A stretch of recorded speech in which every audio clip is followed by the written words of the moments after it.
시청자 여러분 안녕하십니까? VOA 모닝뉴스 시작합니다. 북한의 탄도미사일 등에 대응해 미국 본토를 방어하는 지상발사 요격 미사일을 갖춘 알래스카 미군 기지가 VOA의 북한 미사일 대응 가상훈련과 기지 내부 시설을 최초로 공개했습니다. 북한의 미사일 위협을 24시간 감시하고 있다면서 미국 본토 방어 임무에 절대 실패하지 않을 것이라고 강조했습니다. 첫 소식 조상진 기자가 보도합니다. 미국 우주군 산하 클리어 우주군 기지에서 북한의 미사일 발사를 경고하는 경보가 전달됩니다. Implement site reporting. Implement site reporting. This is clear. Stand by for site reporting. Have you received an LMPI? 북한의 대륙간 탄도미사일 발사 경보가 울리자마자 클리어 우주군 기지는 즉각 지상 기반 레이더를 통해 북한이 발사한 미사일을 분석 검증하고 요격 체계를 동원한 대응 조치를 수행합니다. 북한의 미사일 발사를 가정한 가상 훈련이지만 북한의 미사일 위협으로부터 미국 본토를 방어하는 임무를 맡은 알래스카 미군 기지는 북한의 미사일 발사를 실제적이고 상시적인 위협으로 간주하고 있습니다. 실제로 북한은 올해 들어 26발의 탄도미사일을 발사하고 대륙간 탄도미사일 ICBM까지 발사했습니다. We're watching them 24/7. We see what they do. I like to describe this job as a no-fail mission. There is zero room for error. Absolutely not. 북한 미사일 대응에 핵심적인 역할을 하는 것은 최근 도입된 신형 장거리 식별 레이더입니다. 미국을 향해 발사된 미사일을 비행 중간 단계에서 식별하고 추적하는 장비로 지상 발사 요격 미사일을 지원합니다.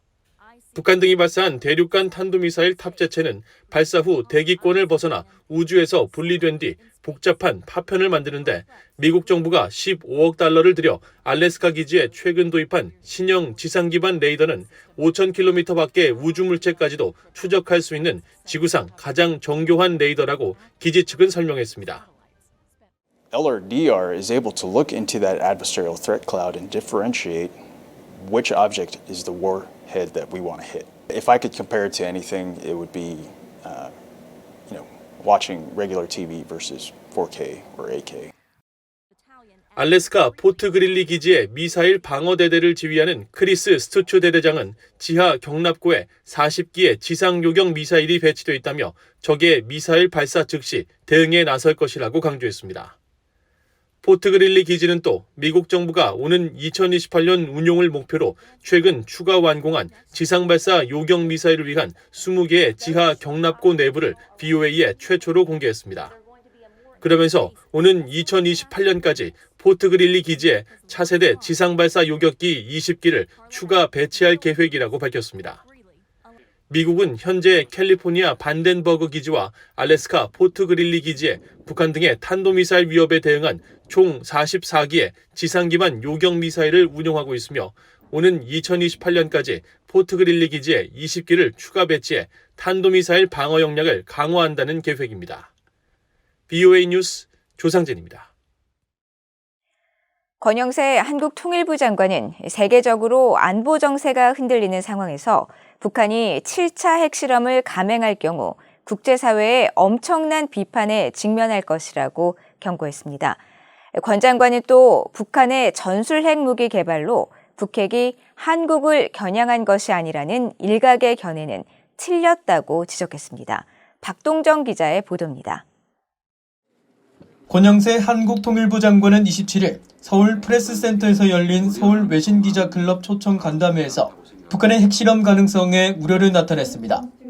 권 장관은 북한의 최근 잇단 탄도미사일 발사에 대해 중국이 유엔 안보리 차원의 추가 제재에 거부권을 행사했지만 핵실험은 그 연장선상에서 볼 수만은 없다면서 북한이 7차 핵실험을 감행할 경우 안보리 결의와 관계없이 국제사회의 엄청난 비판에 직면할 것이라고 경고했습니다. 북한이 현재와 같은 그 상황에서 세계적으로 안보 정세가 좀 불안이 흔들리고 있는 상황에서 핵실험을 하게 된다면 그러나 안보리 결의와 무관하게 국제사회로부터 엄청난 비판에 직면을 하게 될 것이고 그 비판은 단순히 말에 그치지 않을 것이라고 생각을 합니다. 권 장관은 이어 북한이 현재 상황을 개선하고 훨씬 나은 미래를 생각한다면 김정은 위원장을 포함한 지도자들이 핵실험을 단념하고 국제사회와 협력의 길로 나와야 한다고 강조했습니다. 그러면서 북한의 핵실험은 영내 평화뿐 아니라 국제 평화에 큰 위협이 되는 만큼 특히 북한에 대해 많은 영향력을 갖고 있다고 평가되는 중국이 북한의 핵실험을 자제하도록 계속 충고할 필요가 있다고 강조했습니다. 권 장관은 또 북한이 최근 2년 동안 시험 발사한 탄도미사일이 장거리에서 단거리로 전략핵에서 전술핵으로 바뀌는 것에 대해 한국을 겨냥한 것이 아니라는 일각의 주장을 정면으로 반박했습니다. 북한 핵이 우리 대한민국을 겨냥한 것은 아니라고 얘기했던 분들은 분명히 틀렸다는 부분을 지적하고 싶습니다. 지금 현재로서는 북한이 미국을 상대로 한 공격력과 대한민국을 상대로 한 공격력을 동시에 갖기를 바라는 것으로 생각할 수 있습니다. 권 장관은 이어 북한이 최근 노동당 중앙군사위 확대회의에서 전방부대에 작전 임무를 추가하며 대남 전술 핵무기 최전방 배치를 암시하는 등 대남 강경 기조를 보인 것은 9.19 남북 군사합의 파기로 이어질 수 있다고 보느냐는 질문엔 중앙군사위에서 결정된 내용들도 9.19 군사합의 정신에는 위반된다고 생각한다고 밝혔습니다. 또 김 위원장이 당 중앙군사위 확대회의를 3일간 주관하는 모습이나 6.25를 계기로 5년 만에 반미 집회를 연 것은 다른 한편으로 신종 코로나 바이러스 감염증이나 봉쇄로 인한 국내적 동요에 대응하기 위한 수단으로 볼 수 있다고 평가했습니다.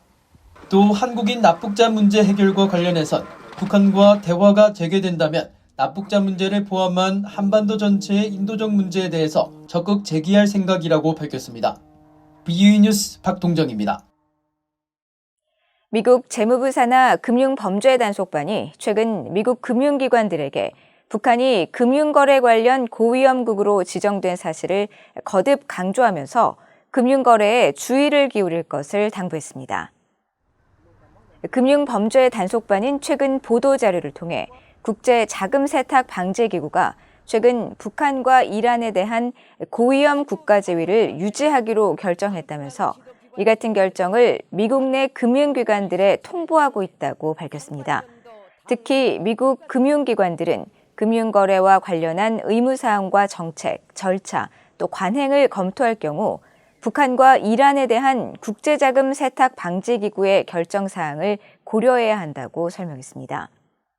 재무부 금융범죄단속반은 또 금융기관들이 북한 등의 금융기관을 위해 직접 또는 간접적으로 계좌 개설을 돕거나 유지하는 데 있어서 광범위한 미국의 제재 사항을 반드시 준수해야 한다고 강조했습니다. 미국 재무부에서 각국의 금융 제재를 총괄하는 브라이언 넬슨 재무부 테러금융정보 담당 차관이 한국 측의 북핵 수석 대표인 김건 한국 외교부 한반도 평화교섭 본부장과 만나 북핵 문제 등 현안을 논의했습니다. 넬슨 차관은 27일 김 본부장과 회동에서 북한의 핵과 미사일 프로그램 고도화 노력이 미국과 한국의 억지력 강화는 물론 북한이 국제사회로부터 더욱 고립되는 결과를 초래할 것이라는 데 인식을 같이 했다고 한국 외교부가 밝혔습니다. 두 사람은 또 북한이 대화를 거부하고 도발적 행동을 지속하면 국제사회의 제재가 강화될 수밖에 없다는데 공감한 것으로 알려졌습니다. 넬슨 차관은 미국 재무부 내 각국에 대한 금융 제재를 총괄하고 있으며 미국의 독자 제재 프로그램을 운영하는 재무부 해외자산통제실을 관장하고 있습니다. 미국 의회 산하 인권위원회가 한국의 난민 정책을 주제로 열린 청문회에서 지난 2019년 문재인 정부에 의한 탈북 북한 어민 강제 북송에 대한 비판이 제기됐습니다. 참석자들은 충격적인 일로 진상규명을 위한 조사가 필요하다고 강조했습니다. 박형주 기자가 보도합니다. 미국 연방하원 산하 톰 렌토스 인권위원회가 24일 한국 난민 정책과 윤석열 정부를 주제로 개최한 화상 청문회에서는 탈북 난민 문제가 중점적으로 다뤄졌습니다. 청문회를 주관한 크리스 스미스 공화당 하원 의원은 2019년 당시 문재인 정부의 북한 어민 강제 북송 문제를 거론하며 충격과 경악을 금치 못했다고 말했습니다. 또 문재인 전 대통령에 대해 인권 변호사로 알려진 사람과 그의 정부가 북한 어민들을 끔찍한 운명 속으로 돌려보냈는지 믿을 수 없었다면서 진상규명을 위한 조사가 필요하다고 강조했습니다. You know, they will be maltreated with absolute malice by Kim Jong-un. That's what they do. I think there needs to be, and you did reference it in your testimony, a very serious investigation how that could happen, because that is antithetical to everything about human rights. 이날 청문회에 증인으로 출석한 미국 측의 수전 숄티 북한 자유연합 대표는 한국 헌법과 국제조약상 의무를 위반한 것이라고 지적하며 문재인 정부가 탈북민 보호보다 북한 독재 정권과의 관계에 더 우선순위를 뒀다고 비판했습니다. Moon was more interested in pleasing the Kim dictatorship, and I feel a large part of this is because the defectors were having the most significant impact of reaching the people of North Korea with the truth.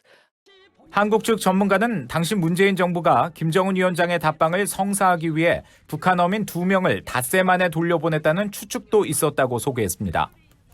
But there have been speculations that it was a part of a charm offensive to induce Kim Jong-un to attend the ASEAN-South Korea summit meeting in Busan held later that month. If that is indeed the case, it was all in vain as Kim failed to show up in Busan. 이날 청문회에서는 탈북 난민 문제에 대한 구체적인 제안도 나왔습니다.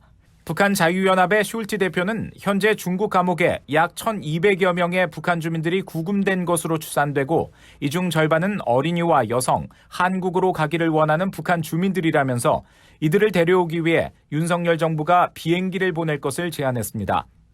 한국의 전문가는 현재 국가정보원이 전담하는 북한 이탈 주민에 대한 조사와 신문 절차를 망명 신청자 업무를 담당하는 법무부로 상당 부분 이관해야 한다고 주장했습니다. 톰 렌토스 인권위원회가 한국의 인권 문제와 관련해 청문회를 개최한 것은 지난해 4월 이른바 대북전단 살포 금지법 관련 청문회 이후 이번이 두 번째입니다. VOA 뉴스 박형주입니다. 한국군이 미국 사이버 사령부의 사이버 연합 훈련에 처음으로 참가해 사이버 안보 분야 협력과 공동 대응 능력 향상을 모색할 것이라고 밝혔습니다. 문홍식 한국 국방부 대변인은 27일 정례 브리핑에서 오는 10월로 예정된 미국 사이버 사령부 주관 사이버 플래그 연합 훈련에 참가할 예정이라면서 참가 인원은 20여 명이 될 것이라고 밝혔습니다. 이번 연합훈련 참가는 지난달 미한 정상회담 합의의 후속 조치로 양국은 정상회담에서 우주와 사이버 등 첨단 기술 분야에서 안보 협력을 더욱 강화해 포괄적인 차원의 연합 방위 태세를 구축하고 발전시키기로 합의한 바 있습니다. 문 대변인은 또 한국군은 증대되는 사이버 위협에 대응하기 위해 여러 방안을 추진하고 있으며 다국적 국제 사이버 훈련에 적극 참여할 예정이라고 밝혔으며 한국군은 오는 11월로 예정된 북대서양 조약기구 나토 주관 사이버 연합 군사 훈련에도 참가를 추진하고 있는 것으로 알려졌습니다. 이상으로 VOA 모닝 뉴스를 모두 마칩니다. 시청해주신 여러분 고맙습니다.